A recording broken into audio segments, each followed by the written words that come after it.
så det är som man tror.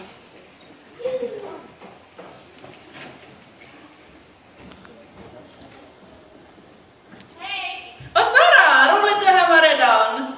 Hej Sofie, jag har med min kompis. Sara, du har glömt att diska.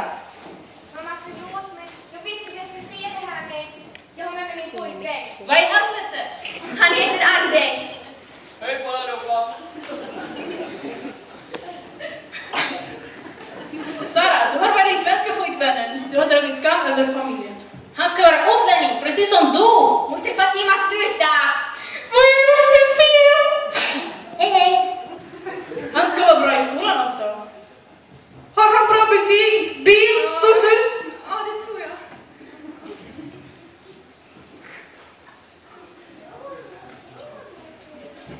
Okej, Anders, vi ger dig en chans. Schysst! Skada inte min dotter. Pappa. Nej då. Jag är osäker. Är du rik? Ja. Välkommen till familjen! Hej! Syster skaffa egen pojkvän. Han kan vara bror. Nej, vi går in på mitt rum nu. Vad ska ni göra? Lugga! Vad ska ni göra? Lugga! Jag hör ljud! Rör de sig? Gå in till dem, jag vill inte ha barn va? Ingen säger åt mig vad jag ska göra, jag är man i huset. Hallå, kom ut nu och vi ska fika!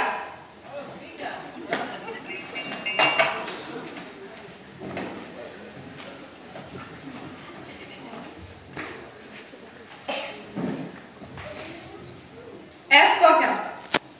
Smakar den bra? Men låt honom vara nu. Jo tack, den var god. Har ni tänkt gifta er? Man visar inte privata delar för någon man inte tänkt gifta sig med. Sluta! Sluta bråka nu! Har du stoppat någonting i blomman? Va? Vad menar du? Ja. Mamma, pappa, det räcker nu. Vi pluggade bara. Nu får ni sluta bråka på riktigt. Sara, har du visat dina privata delar? Sluta!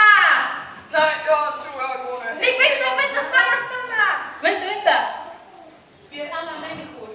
Vi ser olika ut, men vi är lika inom. Nej, jag är inte gråta. Jag är man. Anders, det är okej. Bara du inte visar dina privata delar. Kom till mamma! Det är hela släkten, vi måste träffas allihop.